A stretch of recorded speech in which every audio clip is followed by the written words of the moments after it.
All right, cheers and salutations. My name is Kit Cabello. I'm the host of Hard Lens Media. Now, I want to share something with all of you, all right? Because we're about to go back in time to, well, I guess earlier this week, where this little tweet caught everyone's attention. Now, I had a lot of people reach out to me, and it had to do with something from 2017. Just so you guys can see it, this is from AOC's official Twitter account, and you guys can see it. That's her account. And if we just hit the little rewind button, what's good? Crown Heights, Bed-Stuy, Fort Greene, Clinton Hill, and Prospect Heights. Currently phone banking for Jabari 2017, Our Revolution. And there's Alexandria Ocasio-Cortez, AOC, as we know her, promoting and walking with the Green Party. Now, the thing is, this image was first shared with me, at least the photo image was shared with me by a good friend of the show, Roger Meadows, which in turn after led to an avalanche of other people as well who shared this tweet with me. Most notably, I want to pull up this person, Charles Sunshine Spickman, but also another person too. And they were a good friend of Roger Meadows who he got that image from them. And I just want to again remind you guys why this is important, because the Greens for a long time have been vilified by the Democrats. And again, look, folks, just going to pull up this video here. Here's Dr. Jill Stein responding to this. Democrats sue to kick us off ballots, hire operatives to infiltrate and sabotage us, lock us out of debates, rank fighting choice voting, then act concerned that the Greens have only won 1,400 elections. So which party is authentic and which party is predatory? And now, before I bring in my guest, I just want to, again, pull up this tweet right here. Let me just do that here, so all of you can see this. And again, apologies if you did not see it. This is, again, Charles Sunshine Spickman, who was one of the many people who shared this with me. And of course, here is, again, the 2017 image and tweet, in case you're just tuning in. And just so you guys know, yes, it is from AOC's Twitter account. So it is something that has a lot of relevance. So let's go ahead and play this video here before I bring in my guest, who actually shared that first photo image to Roger Meadows. So let's play this. Y'all, this is a little spicy, but I have thoughts. I feel like I should save this for a live. I'm not coming for people who are thinking about this. I'll talk to you. What I have a problem with is the fact that if you are running for president, you are the de facto leader of your party. And first of all, trust me on this. I run as a third party candidate in New York. I'm also run as a working families party candidate in addition to running as a Democrat. Because trust me, I've been on record about my criticisms of a two-party system. So this is not about that. But you are the leader of your party. And if you run for years and years and years and years and years in a row, and your party has not grown, and you don't add city council seats, and you don't add down ballot candidates, and you don't add state electeds, that's bad leadership. And that to me is what's upsetting. Because if you have been your party's nominee for 12 years in a row, 4 years ago and 4 years before that and 4 years before that, and you cannot grow your movement pretty much at all, and can't pursue any successful strategy, and all you do is show up once every 4 years to speak to people who are justifiably pissed off, but you're just showing up once every 4 years to do that, you're not serious. You're not to me, it does not read as authentic. It reads as predatory. I'm sorry. I'm just saying it. Because as a person, I endorse working families party candidates. I endorse DSA candidates. I take risks, and I endorse even in primaries against Democrats when it's merited. What does this person do to grow power for the? So let's break this down. So joining me here, especially in regards towards the response that AOC did get from this little tweet, which, by the way, again, folks, if you haven't seen it, Yes, that is Alexandria Ocasio-Cortez, AOC herself, way back in 2017. And by the way, 12 years in a row, she is factually incorrect about that because in 2020, Howie Hawkins was the Green Party nominee running, not Jill Stein. You'd think she would pay attention to this. And again, when we posted this tweet, I didn't expect it to blow up as it did, getting almost 204K views on it and so many likes and retweets. So thank you so much, everyone there. But the thing is, I got this image from Roger Meadows, who in turn got this from, first time now showing up on our show, Justin B. Justin B, from what we spoke about before we went live. You've been a fan of the show, but you also do work with the Green Party. So for my viewers and subscribers, please introduce yourself. Tell us about what you've done for your Green Party in your state, and also how you came across this so fantastic image of Alexandria Ocasio-Cortez going all in for the Green Party. Thanks so much for having me on, Kit, first of all. And the stories we could tell, the conversations we could have. I hope this will be the first of maybe other appearances here to talk about some of the stuff in the Green Party. I've got a lot of stories to tell, and I've only been in the party since 2016. I am more than happy to listen to you. I have my fair share of stories of the Greens in Indiana and Illinois, some good, some bad. Yeah. So I think there we go. So 2016, I was a delegate for Bernie Sanders at the convention. I saw Jill Stein inside the convention. She got in, and did some interviews. And I left holding the Jill Stein sign. So I've been supporting the Green Party since then. I'm in Maine, where we have a very strong Green Party. We have over 40,000 people registered as Greens. When people register to vote here in Maine, they fill out a card and they, tell they want to be a part of a party. They can choose Democrat, Republican, Green Party. Libertarian Party was not an option here in Maine for a while. I could go into that. It's a whole other undemocratic thing that happens. I've been supporting candidates now since 2016, 2017 in the Green Party. I really believe that it is the party for the only party that's available for the left right now. The Democratic Party has gone hard right? Mm-hmm. I mean, it's ridiculous now. And so I've supported candidates. I got really excited. I was following candidates around the country in 2017, 2018, 2019. We have candidates running in every single election cycle. Don't believe the Democrats that tell you that's not true. And we have, you'll pull it up later, I think, the GP elections database that anybody can go to and say, hey, do I have a Green Party candidate running in my state? Or did I have some candidates that have won elections in the state even? Here in Maine, we've got over, I would say it's close to 100, probably. I think we only have 50 or 60 on paper. People Okay, we might have lost your signal there for one quick second. So when his internet is going to be reconnected, hey, CIA, NSA, FBI, take it easy. But this is a database that we'll be going over a little bit more. And what I found fascinating. Sorry. Okay, so I guess the internet spirits are now working now. So I hope the crappy little Chromebook can keep up. Yeah, well, hit that rewind button. Kind of start off again what you were saying. Well, just saying that we have over 50, probably closer to 100 Greens in Maine in municipal office, including in 2021. I helped elect Anna Trevorrow here to city council in Portland, Maine, biggest city in Maine, which is in the news nationally right now because of the historic vote to divest from Israel. So that's what Greens are doing in office. What is AOC genocide? So I done a little bit of an introduction, just to say, hopefully the internet's keeping up here with us. I'm a little scared about this. All good. But, take your time. So one thing I was going to say is that,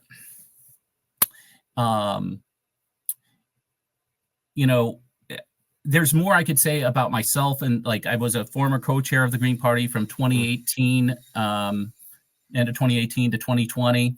I've got some stories there, but again, I'd like to focus on our candidates running for office. In regards to the story about AOC in the picture, so I've been talking a lot to Roger Meadows, and because I think we do need to come up with a combined strategy of running candidates and running ballot initiatives. And we have a lot of great conversations on that. And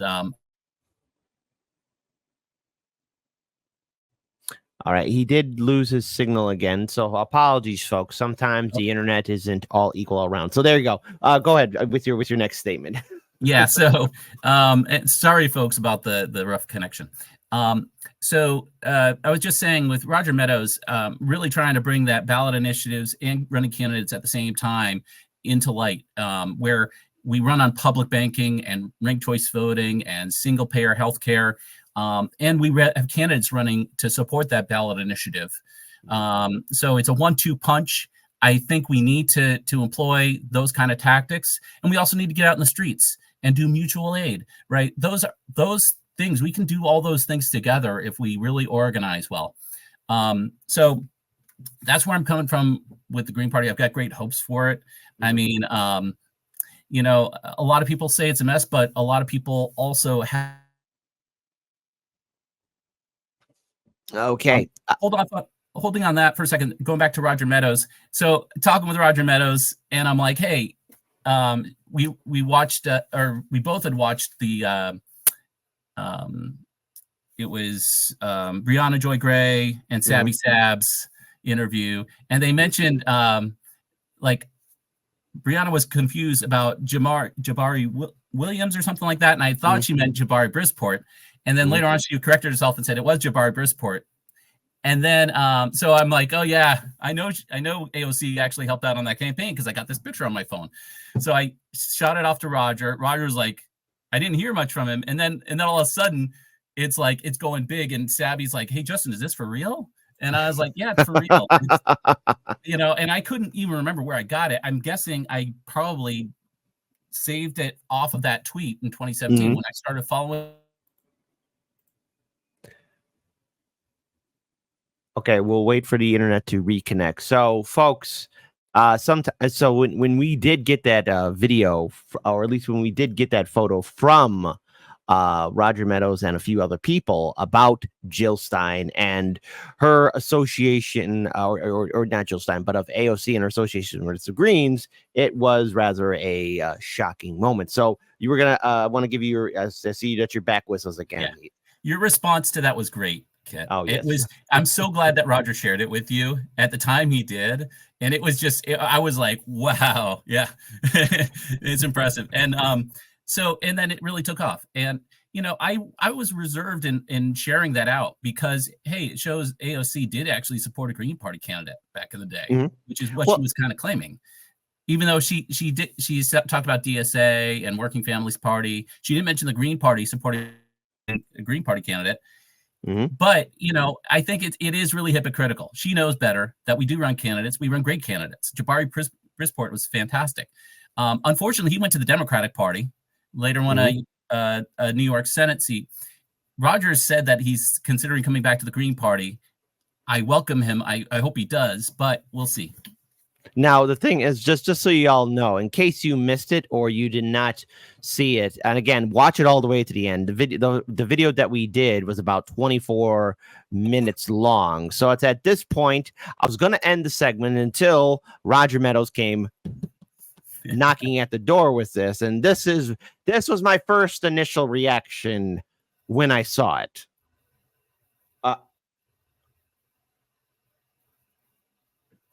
No!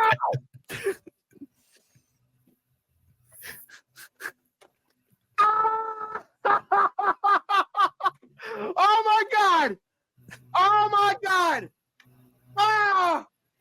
Ah! No, this is not true, Roger. No. Hey, breaking news. Oh my God. No. No. And of course, if we fast forward it right here, here's where I bring it up. For last week, where AOC said that she was against Greens, and say they're a waste of time. That's not what you were doing, baby girl, in 2017. That's Jabari for city. So yes, again, that was such a epic moment. I don't think I'll ever forget it. And again, that's why I love my audience, because my audience, when push comes to shove, they always deliver 10 out of 10.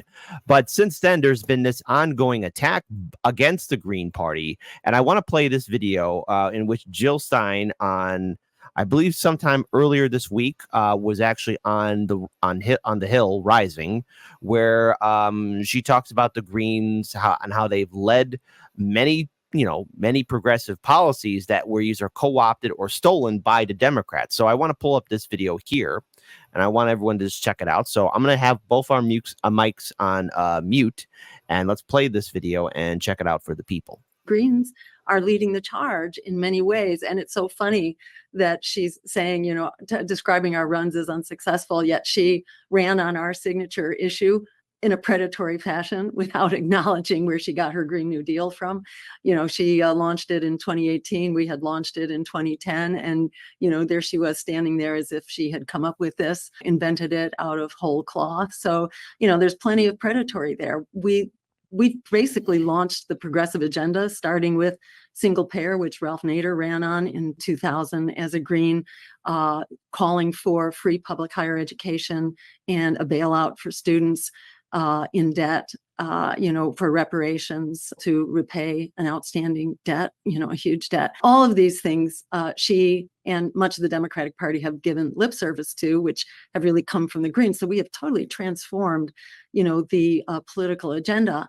And when she says we're, ineffective compared to what, given the tactics of largely the Democratic Party to silence political opposition, non-corporate campaigns and parties generally last less than 10 years at a national level. So you can look at, for example, Peace and Freedom Party, which at one point had ballot access across the country, maybe 25, 30 states at one time. They've been knocked back to 2. The socialist parties now run candidates for city council here and there. The Greens have actually been enormously successful compared to all the other non-corporate parties. And one other thing, when she says that she knows about third parties because she's run with working families, well, unfortunately, with all due respect, the Working Families Party is not really a third party. They are a second ballot line for Democrats, and they work hand in glove with the Democratic Party. If you claim to be an alternative party, you don't know what that means unless you're under attack by the Democrats. The major characteristic of running as an alternative is that you have to put up with the dirty tricks, the fraud, and the abuse committed by the anti-Democratic Party.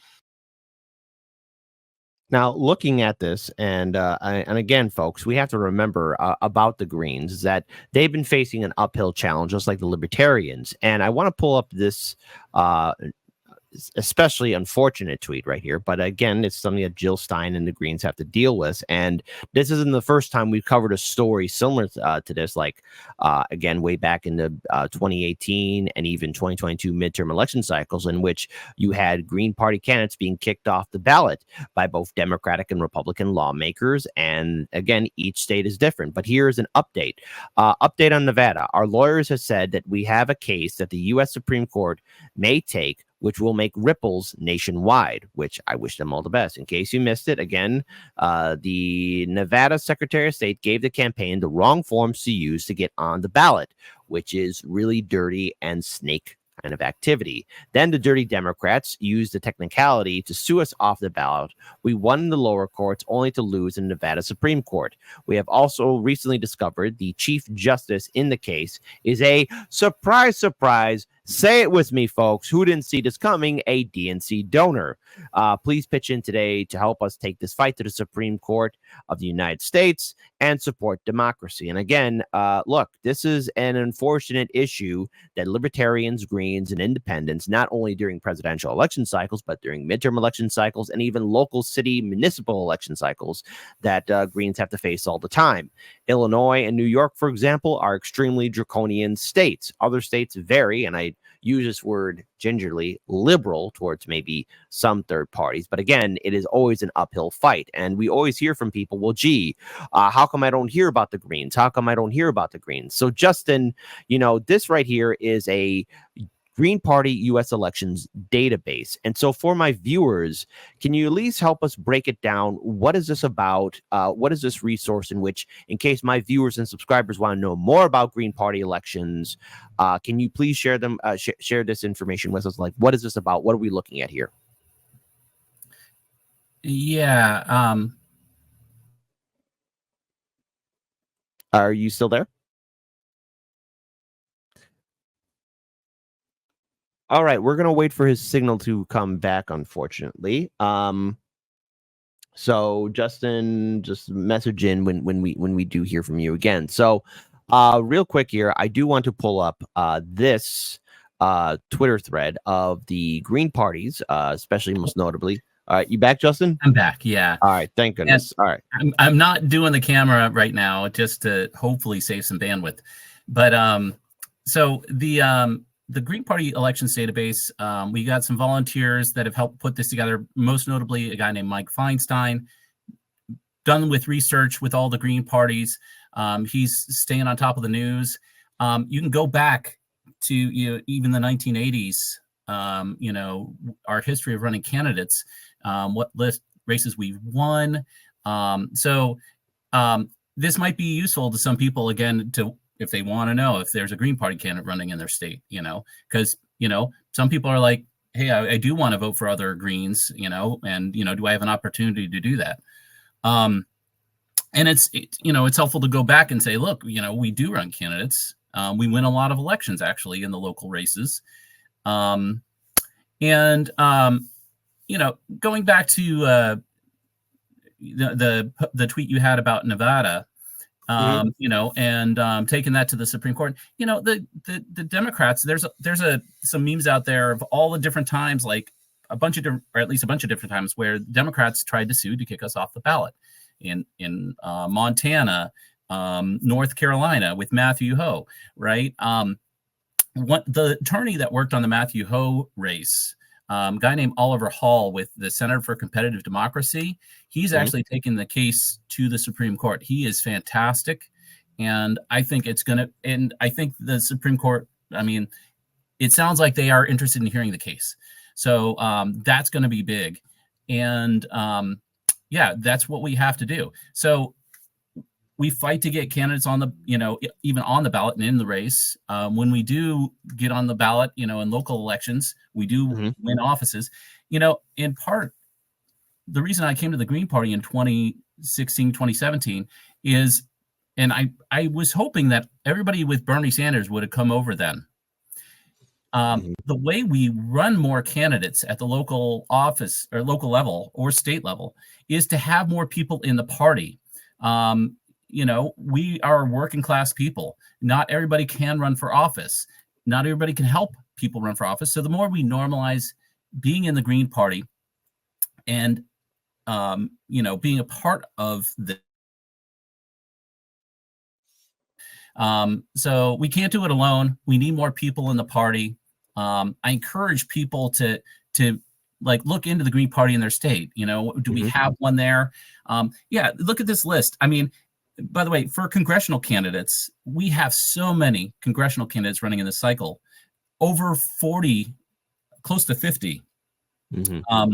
We have 37 U.S. House races for Congress and 8 for Senate.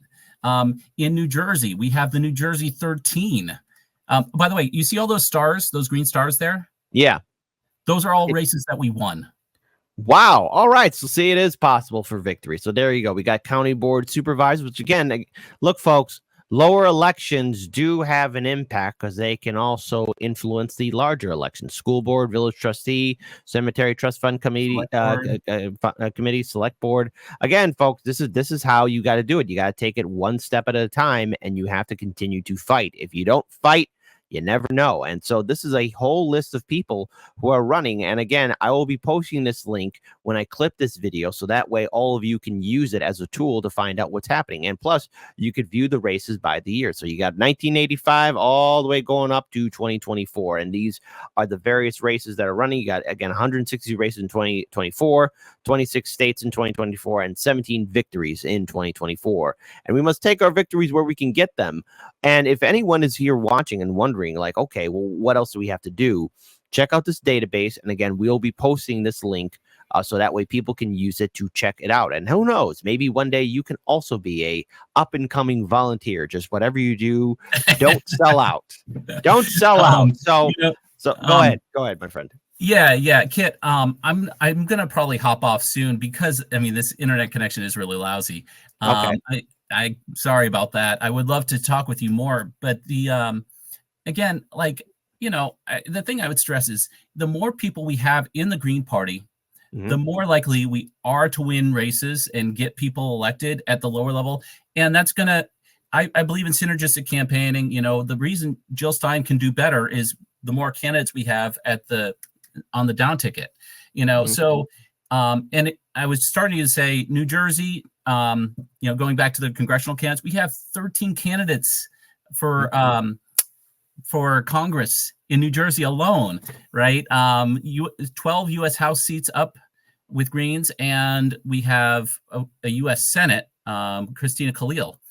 And, that would be a huge block in Congress, right? So we could actually really dictate and decide on some very important votes with Greens. And every person in New Jersey will be able to vote for 3 Greens: Jill Stein, Christina Khalil, and whatever House candidate, and if they have any other local candidates. Done deal. So what I want to add in here, and this is something that I want all my viewers and subscribers to understand, because obviously I do want to have maybe a part 2, which hopefully was a better connection, because I want to talk a little bit more about the Greens, especially going into next week, because right now we're in September. Then next month will be October, and then finally will be election night in November, and we'll finally be done with this election cycle. I think for many people, we're breathing a collective sigh of relief. But I just want to break down this tweet, because you did send this to me just before we went live. We've been seeing a lot of Democrats from AOC to the DNC push talking points like Jill Stein doesn't support down ballot candidates or build the Green Party. Very untrue. Here's a thread with just a sample of Jill's tireless work to build a party for the people, planet, and peace. And by the way, folks, I did have the opportunity of meeting Jill Stein way back in 2016 as well. And she was here in Illinois helping promote and support local Illinois Green Party candidates. And yes, even then, before Heartland's Media came into existence, but I saw many videos and reports of Jill Stein and Ajamu Baraka during that 2016 election cycle of them supporting Green Party candidates in Indiana and other Midwestern states. So I've seen this happen. And the fact that the Democrats, AOC, and corporate media are pushing this tired old propaganda of, well, the Green Party doesn't do it. No, the Green Party does. The only problem is that the Greens lack the resources, and there's a lot of roadblocks that are preventing them. Now, there's a lot of internal issues, and look, I'm going to be critical of any party, be it Green or Libertarian, Democrat or Republican. There's a lot of issues that the Greens should fix. I agree on that. I'm ever hopeful with the collaboration with Revolutionary Blackout Network that, dare I say it, maybe the Greens can actually gain some ground after 2024. Again, all eyes will be on third parties, especially because, look, folks, no matter who wins the White House, Trump or Kamala, nothing will fundamentally change. But again, this is Jill Stein, 2017. This is what is again. There we go. We also have Sherry Hunkla running for state office there in Pennsylvania in 2017. That was a special election, and so she's consistently been out there. Cam Gordon, who's city council in Minneapolis. Some of these pictures are of Jill Stein visiting green parties of other countries. So in South Korea, the Global Greens. So Jill has definitely been at it. I mean, it's just such a bald lie of AOC's. Okay, we did lose the signal. So I think before we do wrap this interview up, I just want to again point out here, folks, that the Greens have been active. Jill Stein has been active. But I think the big issue, and this is something that the Greens are going to have to face and come to terms with, and I say this with all respect, It just can't be Jill Stein all the time, every time. You're going to need new leadership, and you're going to need to embrace new things. And, I brought here's my criticism of the Green Party. All right. In 2016, or better yet, after 2016, when Hardlands Media was on radio, on CAN TV, still on CAN TV, by the way, folks. So shout out to our CAN TV audience. We did see the Greens get an injection, huge support of a lot of former Bernie Sanders supporters. But when it came time to, I guess, reorganize and remobilize the party, there was a lot of pushback. And that's something that Green Party leadership is going to have to come to terms with, that there are going to be people who want to see radical change, but also an initiative by the Greens to actually gain some ground. And this is why I'm ever hopeful, especially after we covered the Green Party event with RBN in Chicago during the DNC convention, that maybe this can actually lead to some change. And the Green Party leadership is going to have to embrace it. Otherwise, the Greens will go extinct. And, I'm a fan of third parties. I'm a fan of independents. But if you are not going to put in the work and adapt and change in the ever interconnected world, thanks to social media, you will die out. So, Justin, I want to give you the final word in regards to the Green Party and what people can do. And again, folks, I'll be posting this link of the Green Party database for our viewers and subscribers for all of you to check out. So, Justin, I'm going to give you the final word, because unfortunately the internet isn't working too good, but I do want to have you back on the show. Thanks, and I'll try to work on that in the meantime. Well, just to say, I'm glad to engage in debate about, or a conversation about the critiques of the Green Party. I have some internal critiques, but I think a lot of people have critiques from the outside, not knowing what it's like on the inside. Mm-hmm. And as far as like leadership, I mean, Jill Stein's not the leader of the party. She's the face of the party because she's our presidential candidate, but we have 9 steering committee members that are like kind of doing, like they kind of carry and keep things running in the party, but really it's the bulk of us that are like national committee members that keep the party going. We volunteer on committees, right, to try to build up green parties in new states, things like that. So we're working all the time. It's just nobody's really having us in conversation about this. So I appreciate you bringing me on to help share this perspective of the Green Party.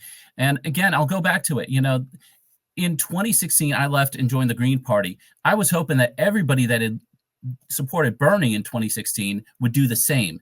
Instead, they stuck around with Bernie in 2020 just to get burned again. Yeah. Right? I was not that foolish. I joined something that had an opportunity for growing something in the future. And if everybody had come over in 2016, we would be in a much different place right now. And, there's much to be said about 2020 and the lack of presidential candidates there, right? I was not a fan of Howie Hawkins. I was pushing for Jesse Ventura. And that's another story we could have sometime. But, of course, he's really failed us too now. Yes, all in was Kamala and Waltz. I know. Listen, folks. Sometimes you just gotta be ready for disappointment. So,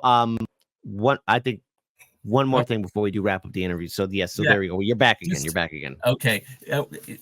So basically, again, like the thing I want to bring home is we do run candidates. If we had more people in the party, we'd run more candidates. We'd win more races.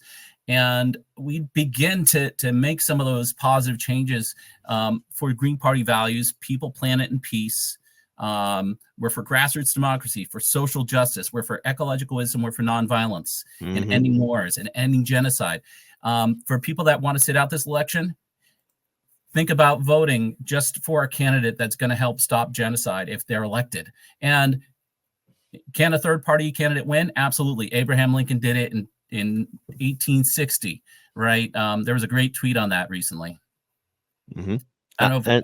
Am I still running? I wasn't sure if I froze again. No. You're still here. You're still here. So I think as a final note for this, folks, look, the propaganda is going to be intensifying against the Green Party. Are there things that the Green parties can fix internally? Absolutely. But are there a lot of roadblocks at the state and federal level preventing Greens from being on the ballot and being on a debate stage? Yes. And I'll say 100%. The same thing too. Libertarians have been dealing with that too. Independents. Hardlands Media has a treasure trove of content that shows firsthand just how devastating the system is towards independents and third-party candidates. And I'm always on board to having the healthy discussion and also giving a platform towards all third-party and independent candidates that are running. So, Justin, you got one more thing to say, and then we'll be wrapping it up. Yeah. So I want to bring it back to, hey, let's do all the things together. Let's run candidates. So we can have people on the ballot for an option.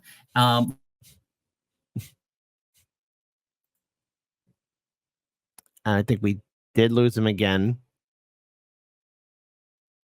So, okay, again, folks, the internet sometimes can be a friend, sometimes it cannot. So, Justin, real quick, because I don't think the internet wants you to talk. Yeah, I know. Ballot initiatives, mutual aid, local community organizing, and candidates. We can do all of that together. I think we need to, and we need to look out for each other. I do encourage you to vote. I encourage you to vote for Jill Stein if possible. Write her in if you have to. Let's send the biggest statement we can that we want to support a candidate, and we only do want to support candidates that are opposed to genocide and supportive of good things for American people. Kit, I'll leave you here. Thank you so much. Sorry about the really lousy internet, really lousy connection.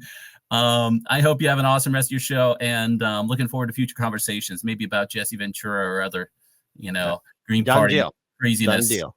Well, here's the deal. Once you get that thing's fixed, I thought we had a little bit of a good connection, but once that's fixed and situated, I'm more than happy to have you back on, folks. But now we're going to be continuing on with the rest of our show. This interview will also be on Can TV as well. We have a TV show on Can TV, so everyone be sure to check it out. Can TV on channel 21. So otherwise, folks, please take good care. We are going to continue with the rest of our main show. And Justin, thank you so much for your time. I'll see everybody very soon. We're going to take a quick short break, and we will be right back.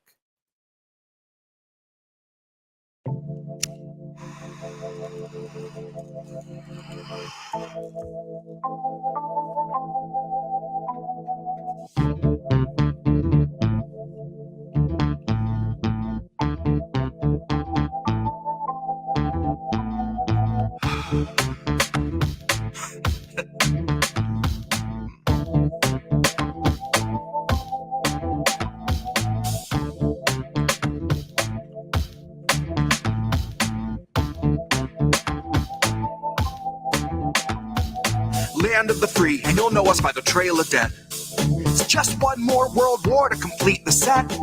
When you live by the pike, you die by the pith. You die wide-eyed, still pleading the fifth, or crying divine epithets and pathetic attempts at defense. All empathetic for those on your side of the fence. Well, I'll gladly put you and your legacy into an alternate tense of faltering senses and altered events. Like hun, it ain't a hearse, it's a reaper's stretch. Ah, how sweet, she said. Bunch of hordes in the street like it's Evil Dead. Where the thin blue line meets razor's edge. And where the corporate ladder ascends to a steel-toed boot that awaits on the ledge. You'll be licking it fresh at your boss's request till it stomps each finger and watches you fall to your death. And drown in an ocean of debt. Gone with the fodder who gathered to honor the patient left, who purity tested themselves into sections, step by step, till the next election, when it's just one them and the sound of their well-read theorized breath. That's harm reduction for the lowly cost of you holding your nose and just openly buying the theft. Maybe that's all in the flick of the pen. Maybe we're all one unmarked van from a trip to the pen. Being guarded by pigs who exist on a diet of dying breaths of much worthier men. Honey, heaven's expecting you. Just don't get too hung up on who they let in. Just look up at the shine of the pearly gates. You don't need to worry if there's lead in the paint. You don't need to worry if there's lead in the water, lead in the milk, lead in the honey, lead in the caustic embrace of the Heavenly Father. Lead is the flavor of passive perpetual slaughter. Lead is the taste of us led to the ledge by the lure of the legend of expert consensus, and then beckon to stretch it just one step farther.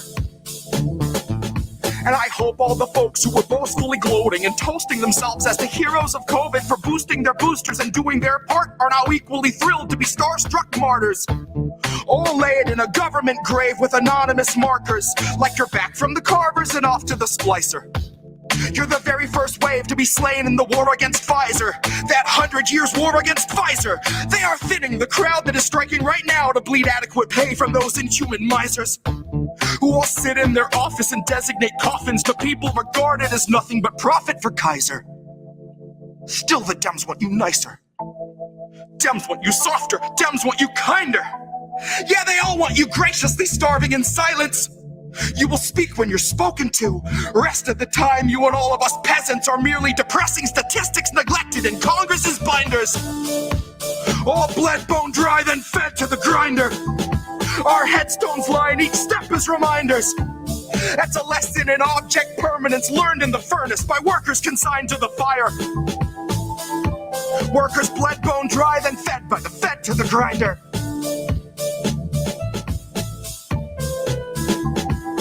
Fed by the fed to the grinder.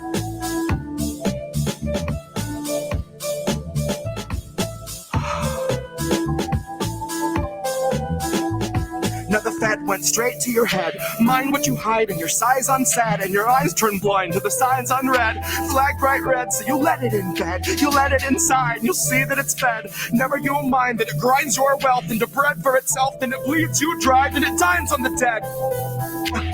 Now the fed went straight to your head. Mind what you hide and your sighs unsaid, and your eyes turn blind to the signs unread. Flag bright red, so you let it in bed. You let it inside, and you'll see that it's fed. Never you mind that it grinds your wealth into bread for itself, then it bleeds you dry, then it dines on the dead. And the fed went straight to your head. Mind what you hide and your sighs unsaid, and your eyes turn blind to the signs unread. Flag bright red, so you let it in bed. You let it inside, you'll see that it's fed. Never you mind that it grinds your wealth into bread for itself, bleeds you dry, then it dines on the dead. The fed went straight to your head. Mind what you hide and your sighs unsaid, and your eyes turn blind to the signs unread. Flag bright red, so you let it in bed. You let it inside, and you'll see that it's fed. Never you mind that it grinds your wealth into bread for itself, then it bleeds you dry, then it dines on the dead. Here's where our leaders would see us all led. Here's where our leaders would see us all led. Here's where our leaders would see us all led. Here's where our leaders would see us all led. The fed went straight to your head. Mind what you hide and your sighs unsaid, and your eyes turn blind to the signs unread. Flag bright red, so you let it in bed. You let it inside, and you'll see that it's fed. Never you mind that it grinds your wealth into bread for itself, then it bleeds you dry, then it dies on the dead. Fed went straight to your head. Mind what you hide and your sighs unsaid, and your eyes turn blind to the signs unread. Flag bright red, so you let it in bed. You let it inside, and you'll see that it's fed. Never you mind that it grinds your mind, that it grinds yourself, that it bleeds you dry, that it dies on the dead. Here's where our leaders would see us all led.